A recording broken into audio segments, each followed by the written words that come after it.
Welcome to the Del Walmsley Radio Show. Listen and grow as Del questions the status quo, encourages you to think differently, and empowers you to make a better life. Get ready as Del challenges core beliefs, seeks the truth, and reveals the roadmap to the lifestyle you really want. And now your host, multi-millionaire, national award-winning investor, CEO and founder of Lifestyles Unlimited, Del Walmsley. Welcome to the Del Walmsley Radio Show, where the hype ends and the help begins. I'm your host, Del Walmsley, and as always, we're working on your financial freedom.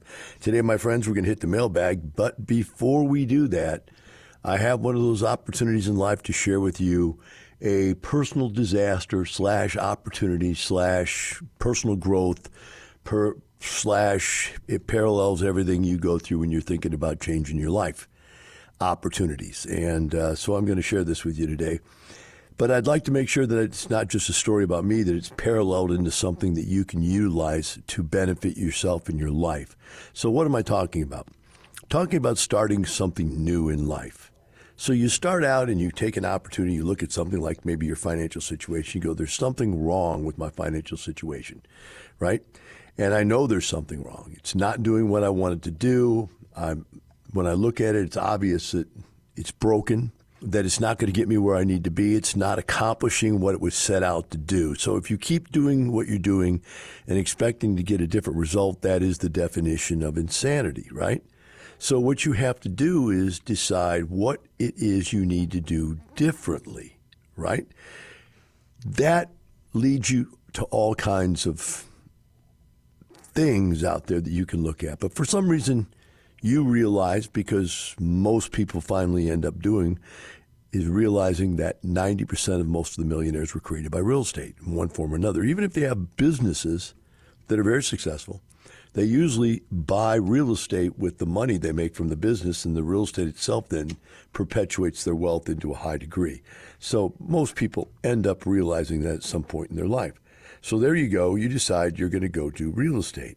So when you do that, what do? You get out there on the internet and you look for information.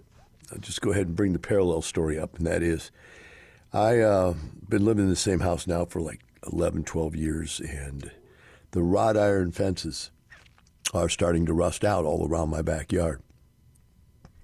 Hence, I've had them painted before, and I'm not one to sit there and sand the rust off and paint and whatever and do, hours in the heat, whatever. Not going to do it. Just not my thing. I know I could do it if I had to, but I'm just not to, so I paid somebody to do it. But that was quite expensive. But now those fences are starting to rust apart.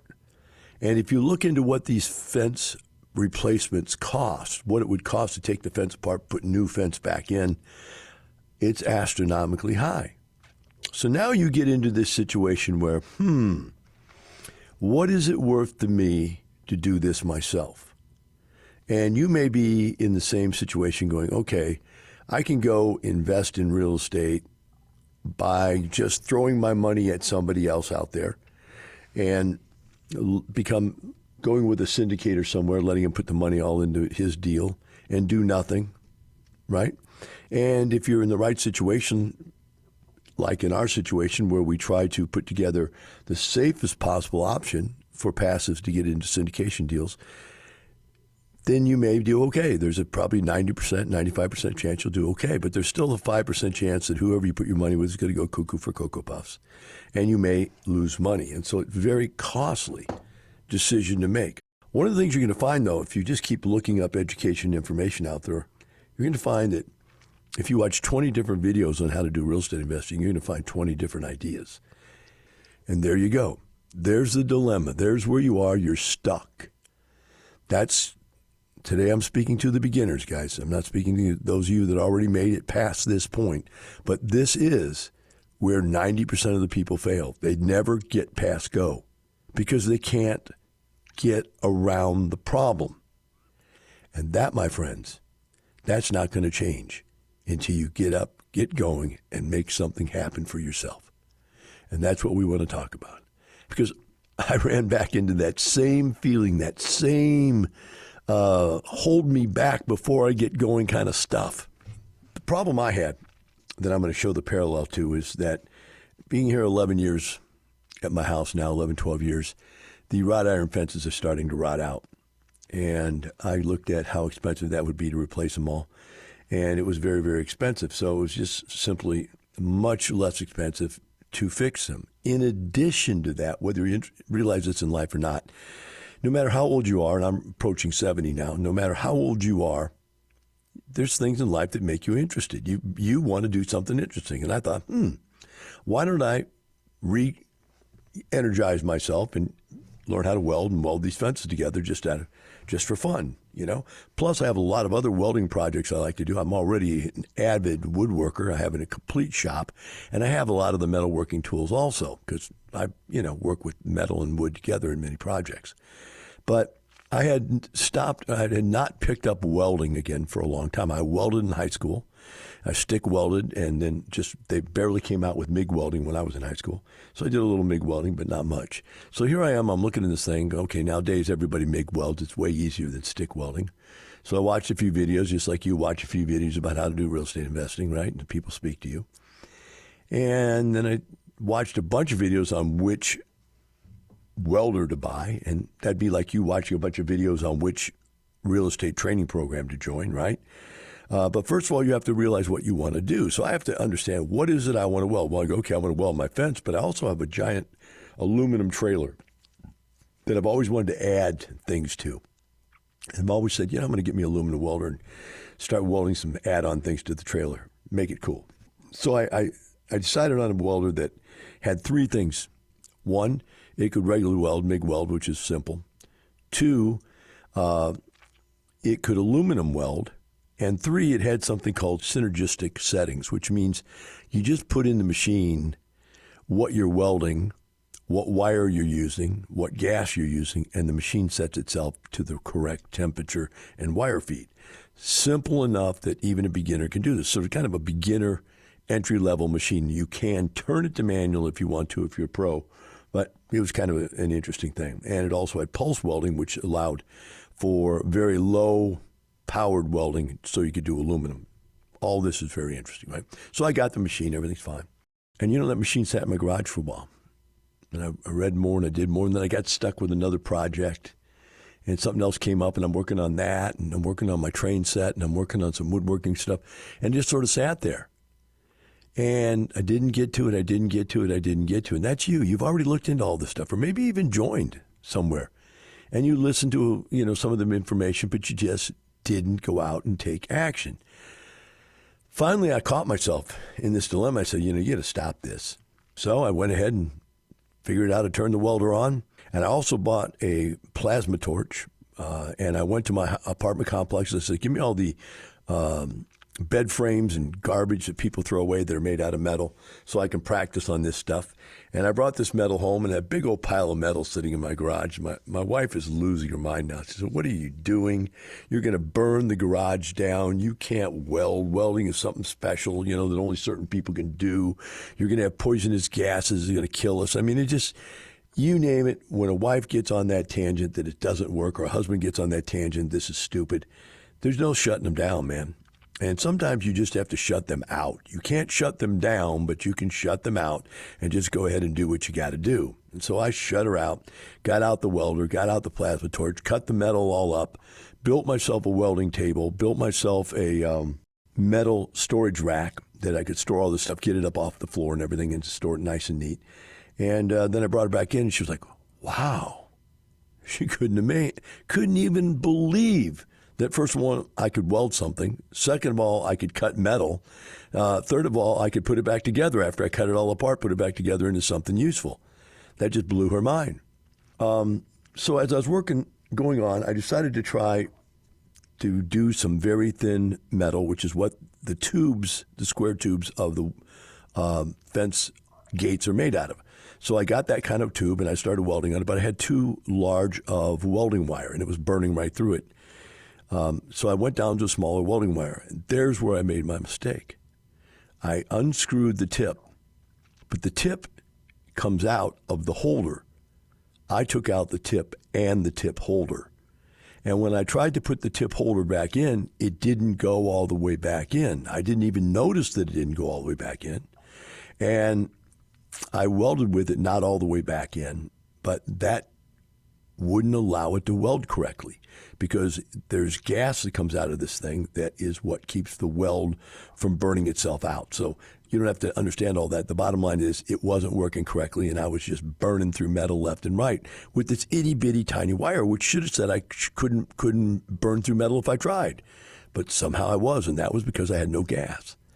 And so I looked at it and figured out what was wrong, and I called the people, and they said, well, send me a video of what it is that why won't it go back together right?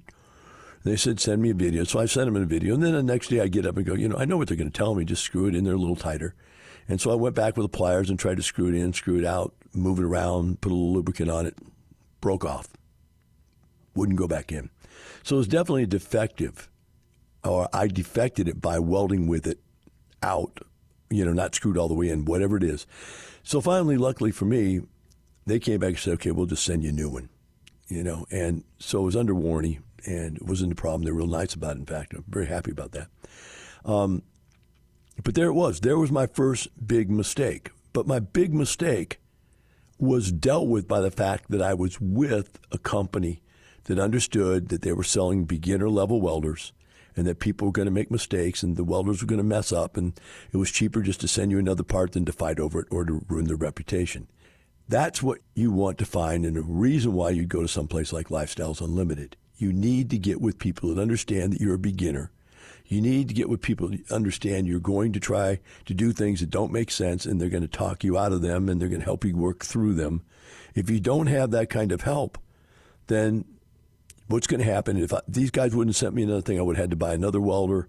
I might have just said, you know what, forget it. It's not worth it. I'll just go ahead and pay somebody to weld the fences. But as soon as they sent me another welder, it was no big deal. I got through it because I had set myself up with the right people. And that's what you need to do. You need to set yourself up with the right people so they can work you through this process. Now, as I worked through the process, I came across one last problem, which I'm going to cover when we come back from break, because there is one last problem that needs to be dealt with. Be right back with the Del Walmsley Radio Show.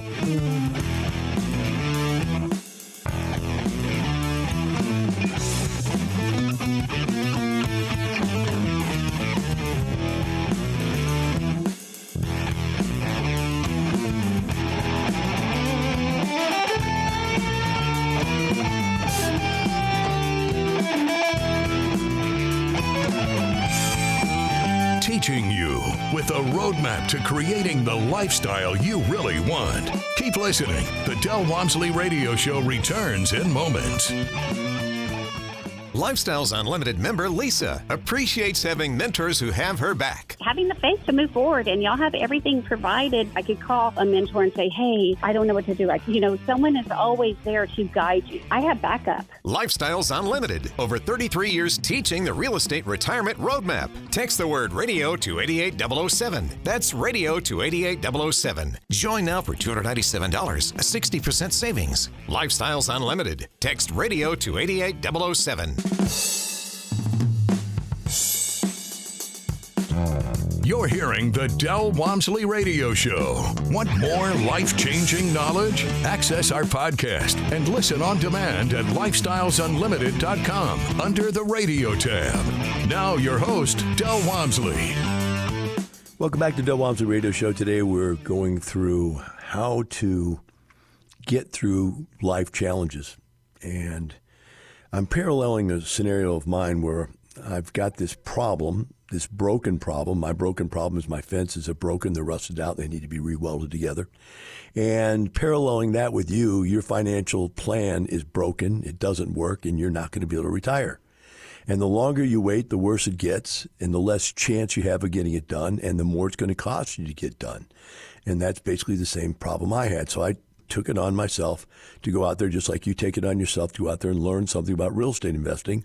I went out there to learn how to do welding again and got into it, bought the equipment I needed, which would basically equate to you joining a membership and learning how to do stuff. And you get the information and you study and you still got to go do something. And I just put off actually striking up the welder and start welding something. As soon as I struck it up, it was amazing how easy it was to get started. And the plasma cutter, same thing. You just have to do it. I mean, you don't understand, no matter what you watch on video, no matter what you read in a book or a manual, it doesn't make sense until you do it. So doing something is the most important thing. However, the one problem you have is that you don't know what you don't know. And that is the real problem. You think you know. And you have fear of what you don't know, and you have questions you've already run into that, I don't even know what to do in this situation. One of the things I ran into was part of the instructions were in inches and part of the instructions were in meters. And so if you look at the charts, they had the information both in inches and meters. And that was real difficult for me until I figured that out. Once I figured it out and figured out that there's 39.39 millimeters to an inch, it was simple, or 39.39 inches to a meter, I'm sorry. And then it became very obvious to me. Okay, I see the conversion. I see what they're doing. They're flipping back and forth because some of the stuff is in metric and some of it's in ANSI, or whatever they call it, American measurements. So it would have been so simple if I could have just asked somebody, what is all of this gobbledygook here on these settings? And it took me a long time to figure that out. I burned up a bunch of metal not getting the settings right because I couldn't put in. Remember, you have to put in what it is you're doing so it can give you the right welding amperage, the right welding voltage. And so I started thinking, man, I sure wish I was in something like Lifestyles in Welding. I wish there was the welding equivalent to where you could go to meetings and you could watch people weld and they could tell you about the problems you were going to run into and show you how to avoid those problems so you don't run into them before you run into them, right? That is the idea, is to learn beforehand. But in addition to that, I wish I had a mentor. You got me? And so I wished for that. I could not find that out there in the welding world. It just seemed like, man, there's got to be a way to have a mentor that will help you every inch of the way. But they have classes, but they don't have mentors. And I guess the only way you find a mentor is maybe join up somewhere where they have a welding school and you befriend somebody or something like that. I guess that's what you'd have to do. But it's something that's what you get at Lifestyles. It's so different, is you get a mentor. You get live people you can talk to and ask questions. And here's an example. I just brought this one out just for you to understand what I'm talking about. This guy sent me his email and he says, I'm going to do my first 1031 exchange in June. It's in spring. Very nice, clean, middle-class neighborhood. The great thing about it is location, location, location. It's very close to 249, which used to be FM 149, before they expanded it to accommodate huge development that has happened out there. It's on Loetta. It's recent years got an entrance ramp, blah, blah, blah. But the most unique part of this location is its amenities that are all within a mile. Lowe's, Home Depot, huge vintage park complex that is built from scratch.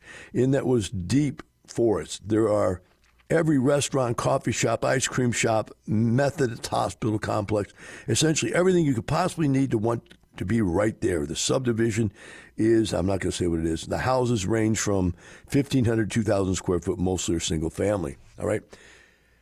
Guy goes on and asks me some questions about, what should he sell this thing for, what price, and so on and so forth, and what should he do to get it ready for sale. That's not what I'm here to talk about. What I'm here to talk about is this guy has absolutely no idea what's valuable about real estate. In Houston, Texas, I don't know if you live out in the Podunks. I'm sure it's different. But in Houston, Texas, you can go exactly 5 miles, and everything he said is replicated. There's a Home Depot every 5 to 8 miles away from each other. There's a Lowe's every 5 to 8 miles away from them. There's every grocery store, every restaurant. If there's one restaurant in town, there's 8 of them in town, unless it's a specialty restaurant, which is downtown somewhere in the middle where everybody would drive into. That's just the way this is. To him, all that meant his house had a lot of value. His house doesn't have a lot of value, so he has no idea. He thinks he's got a great house in a great neighborhood that's unbelievably good neighborhood compared to everything else. It's not. Does it matter? That's the part. As an investment property, it doesn't even matter. Now, if he's selling it to a resident, he's got to find a resident willing to live in a part of town He doesn't even understand that what we do, and let's change the topic just a little bit. He asked me about how to sell a personal residence. Obviously, he'd like to get information from me as a mentor, but that's not even what I do. I don't sell personal residences. I buy investment properties, I rent investment properties, and then I sell investment properties. None of which what I do has anything to do with what he just talked about. I can throw a rock anywhere. I can put a map of Houston up, I can take a dart and throw it at it with my eyes closed or blindfolded, and wherever it hits, everything he said about that subdivision is right there too. That's just what he doesn't get. Now, why did I bring all this up? Not to put the gentleman down. I brought it up because I just want you to understand when you start something new, you don't even know what you don't know. You think you know something about what you don't know, but you don't even know what you don't know. And if he would have contacted me with this information, right, I would have been able to tell him before he made these decisions what are the right decisions to make. Before you make them, not I'm making them, right? Now, but before you make them. And by the way, don't ask people what you should do after you've already done it, because this guy's already bought this house. He's already set up to do a 1031. I guess really his real question is this: should I put new appliances in it or not? That's what it comes down to. See, should I get 3 appraisals instead of 1? No. Do I put new appliances in it? Depends on the subdivision, what's there, and what you're going to be able to get for it. Has fairly new AC and furnace, that's fine. Superb location, whatever. How does all this play out in my list price, et cetera? So the bottom line is that he's worried about a bunch of stuff that may or may not be that important to what he's doing. But that's not the point. The point I'm making is that when you go look for help, he's contacting a commercial real estate investor for help on a residential personal sale. That in and of itself is wrong. That in and of itself is going to get him wrong information or no information. So when you go out there and you're going to start a new project and I'm talking about welding, I can't call a guy that's a sheet metal guy that doesn't weld. I can't call a guy that's a woodworker who doesn't weld. I can't call my train guy.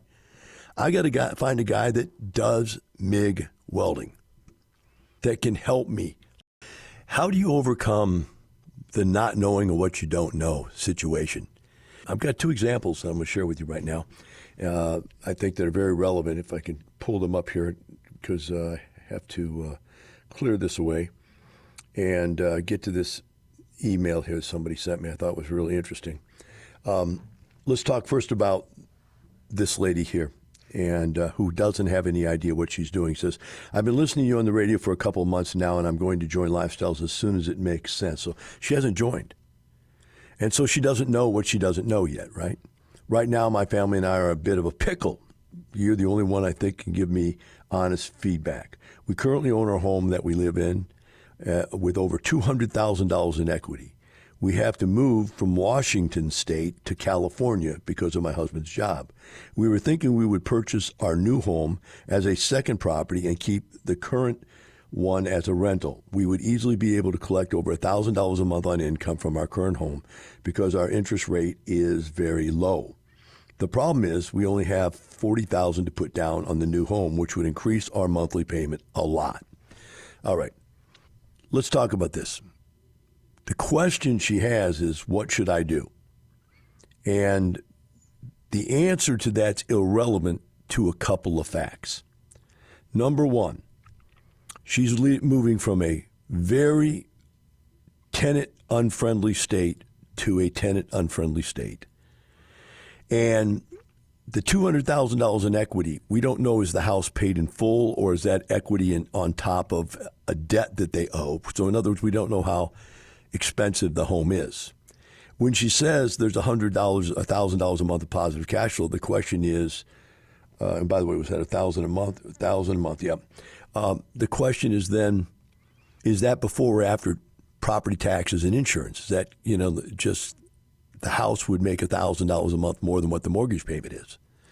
Does the mortgage payment include taxes and insurance? What about maintenance, repair, management, and so on and so forth?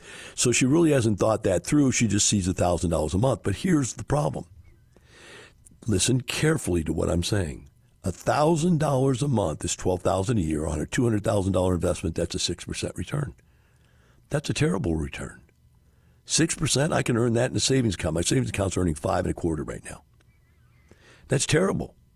There's debt equity in there, and she's trying to rent the house in one of the worst landlord law states there are.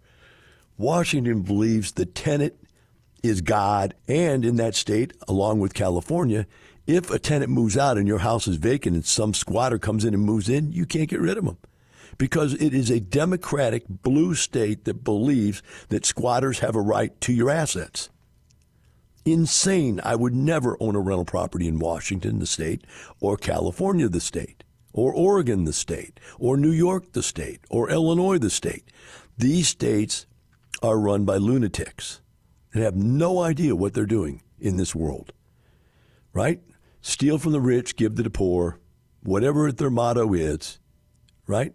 So you don't want this. This lady doesn't want, but she doesn't even know she doesn't want this. She doesn't know the problems of dealing with tenants in a state like Washington. So the answer, ma'am, is you need to sell that house and get out of there. Now, what is the real thing you should do? First of all, I wouldn't put all that $200,000 down on your next house. That's ridiculous. I would put a small amount down as possible. Let me give you an example, guys, of the difference between what we do and what the average person does. She can't figure, well, I guess she said she could buy it with $40,000 down, but the payment would be too high. The payment's high because you live in California, guys. Come on. Listen to this story.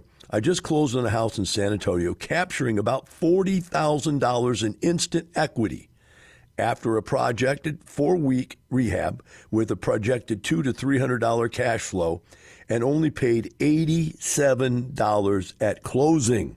Not really a question, just wanted to tell someone how great this deal is. So for $87, he made $40,000. Are you with me? For $87, he made $40,000 plus a cash flow of $200 to $300 a month. So let's go to the calculator, and we'll take halfway. We'll just take $250 a month times 12. That's $3,000 a year divided by $87. That's a 344% return compared to 6. Now, why doesn't this lady just join my program before she makes any decisions in her life? She has no idea. By the way, this lady's name is Sarah. She has no idea that she doesn't know what she doesn't know. And that's been the theme of this whole show today. You don't know what you don't know. By the way, I emailed the guy back and I said, why did you put so much down? $87. And he goes, yeah, 87 is a bit high. Next time I'll look for a zero down deal. Guys, you don't know what you don't know. You need to get in and you need to get educated. You need to get a mentor. You need to understand that there is so much involved that someone can simply clear it away for you. First of all, just the education to clear the path to tell you what you should and shouldn't do. Secondly, a quick answer from questions like this 100 times over. Quick call, boom, answer solved, problem solved. And somebody to read into it. She's not even asking, is, Washington State a good place to invest? She's just simply saying, I want to do it. Is the money right? And the answer, the money is wrong, which I showed you, but also the state is wrong. So my friends, as I said, I'm looking for a MIG welding mentor somewhere out there. When I find one, my journey will be much better. Until then, I'll just keep hacking away and practicing and practicing and practicing. And that's what you need to do. Let's get out there. Let's get going on this thing. Let's get started. You don't need to fight this battle yourself. We've been here 34 years. I have 50,000 clients. We've done this tens of thousands of times, if not hundreds of thousands of times. Get in here. Get started, and don't be like this lady. Wait to join till after you do a real estate transaction and do it wrong. Remember always, it's not the money, it's the lifestyle. Have a great day. We'll see you tomorrow. The information and opinions you hear on the Del Walmsley radio show are those of the host, Del Walmsley, his guests, and his callers. The Del Walmsley show is for entertainment purposes only. Please consult a professional regarding your personal investment needs. Nothing presented on the Del Walmsley show constitutes an endorsement, recommendation, offer, or solicitation to buy or sell any product or security.